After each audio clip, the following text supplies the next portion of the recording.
This is Find Your Dream Job, the podcast that helps you get hired, find the career you want, and make a difference in life. I'm your host, Mac Prichard. I'm also the founder of Mac's List. It's a job board in the Pacific Northwest that helps professionals find fulfilling careers. One of the best ways to get good at job hunting is to talk to people who do it well. That's why once a month I interview a Mac's List reader who found a job they love. Our guest today is Amy Chu. She's the Data and Information Administrator at the Sisters of the Road Cafe.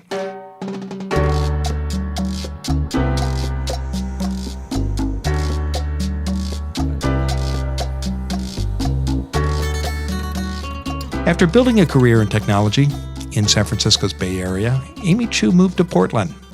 She used that change to reflect on her career goals.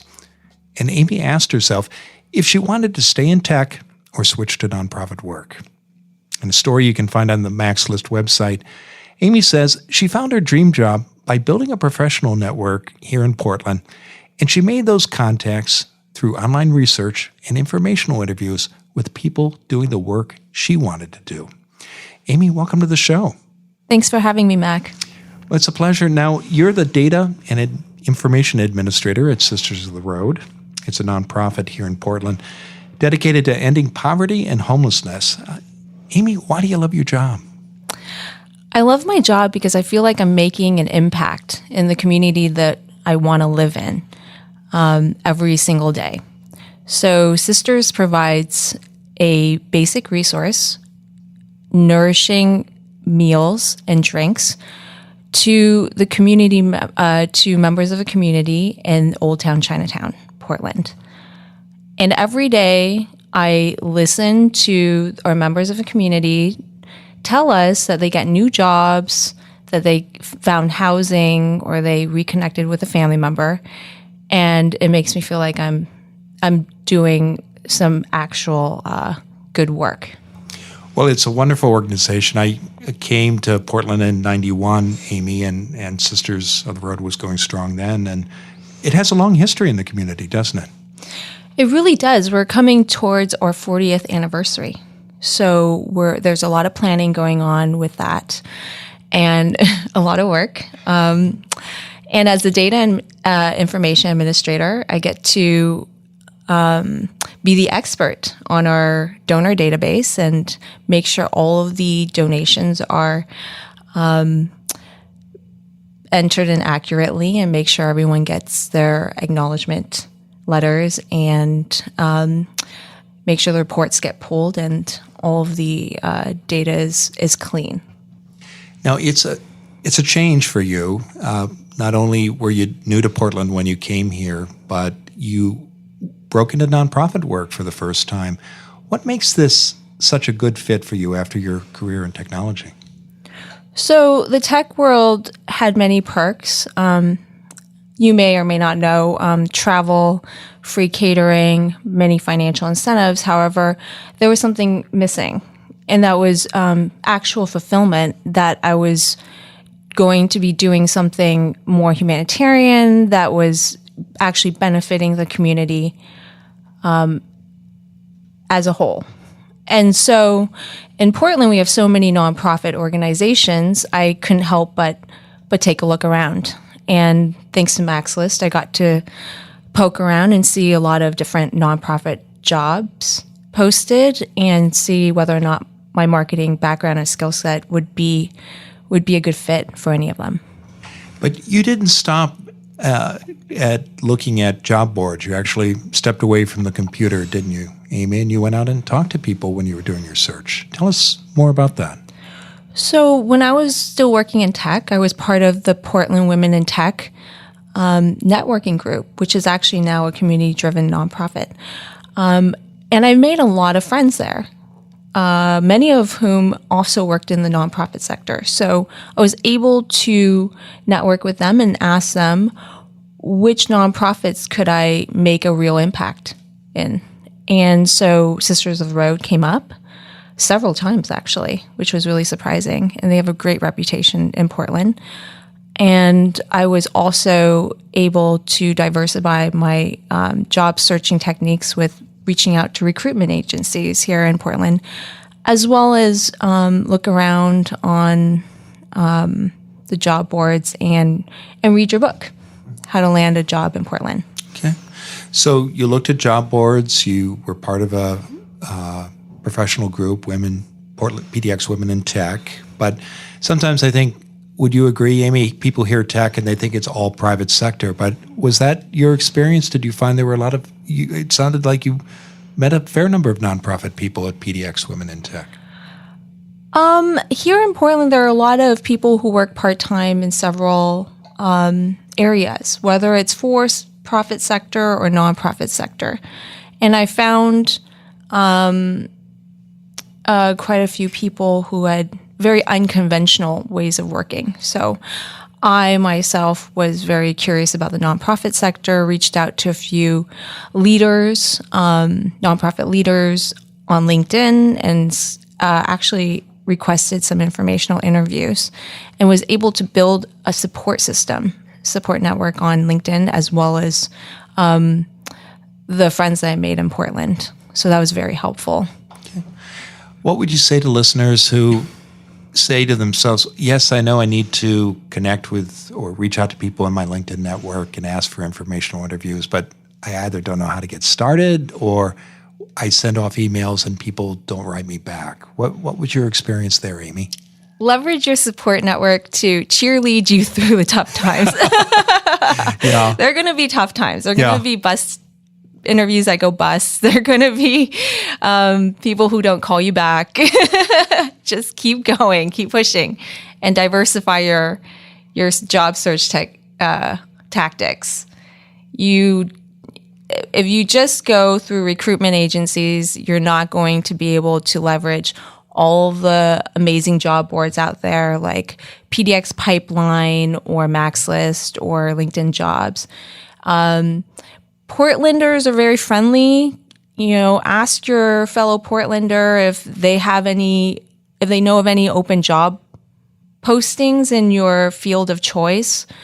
You reach out on LinkedIn. There are so many nonprofit leaders and professionals on LinkedIn who are willing to support. Well, that's what I found anyway, and provide you with good information about the roles that you're interested in applying to. How did the people in your network support you? Did you have maybe a job search buddy? And how did you support others who might have been going through a search too, Amy? I would say I received a lot of support, which I was fortunate to have received from my former colleagues who were surprised that I was moving sectors, and from my friends here in Portland who wanted me to join the social justice and make some serious social change too. So I would say there are a lot of passionate people in nonprofit, and you can reach out to me and I'll cheerlead you. Well, I know we'll have an article on the website, so with a link to your LinkedIn page. So good. I hope people can follow up. Now, how did you find your job at Sisters of the Road? Tell us the story there.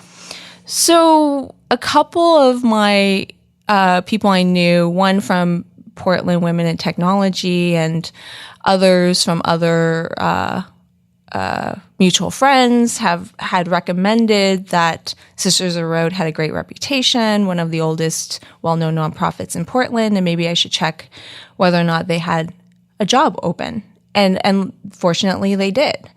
And so I applied, and I had no idea I was going to get a call back. And so I actually got a call back and was asked to send in a writing sample, and to then subsequently go in for a working interview. I've never done a working interview in my life. Tell our listeners what that experience was like, what a working interview is. I got to work in the cafe as a volunteer barter worker and basically get thrown in the mix. And that was a great time, actually. I had a great time, and that's probably why they thought I was a good fit. Yeah. And I've been to Sisters of the Road for the benefit of people who aren't in Portland and haven't visited. Tell us about the cafe and the services it offers and the people it serves. So Sisters of the Road Cafe provides nourishing meals in a safe space for the houseless community in Old Town Chinatown, Portland, or all of Portland, actually.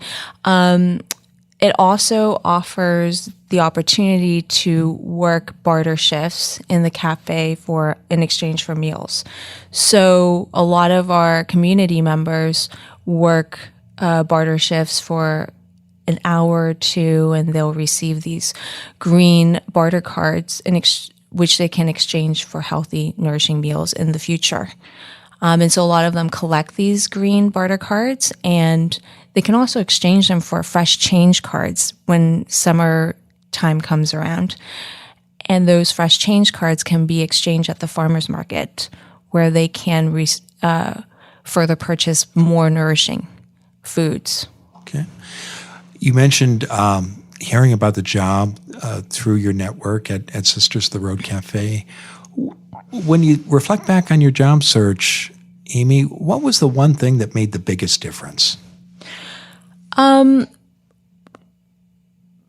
Building my support network and making sure I got those informational interviews from nonprofit leaders helped the most, because they know the kind of work that's going to be done. And if I want to work in nonprofit and become a leader someday, then I knew I was going to have to get some real accurate advice and helpful advice for the type of work I wanted to do. And so they still follow up with me on LinkedIn as well. So that was... These are the people you met during your search, and the other people in the nonprofit community? Right. These are nonprofit leaders I've connected with on LinkedIn in the Bay Area and in Portland. And they'll check up on me too, to see how I'm doing. Yeah, that's terrific, because I've certainly found, and it sounds like you have too, that when you build a network during a job search, you end up in touch with those people for a long time in that field. And it sounds like that's been your experience. Yes. I think there's a strong nonprofit presence on LinkedIn, and I think that if a professional wants to go in the nonprofit sector or move into the nonprofit sector, LinkedIn is the way to go. And it's been a great resource in tech and now nonprofit as well. What was the biggest challenge you had to overcome making the transition from tech to the nonprofit world? What barriers did you encounter in switching sectors, Amy? I would say, friendly advice to any other job searcher: don't rely on any one tactic. Make sure there's a mix of all kinds of tactics.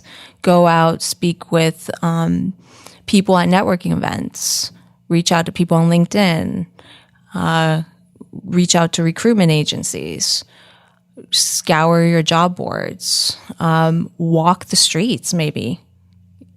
Make sure you have your resume in hand, just in case. You never know. Okay, terrific.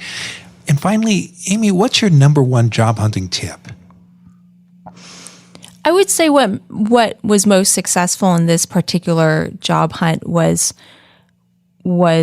creating that support system and reaching out to people in the nonprofit sector who had roles that I wanted to be in the future. So knowing what you want and then asking those in the same sector how they got there.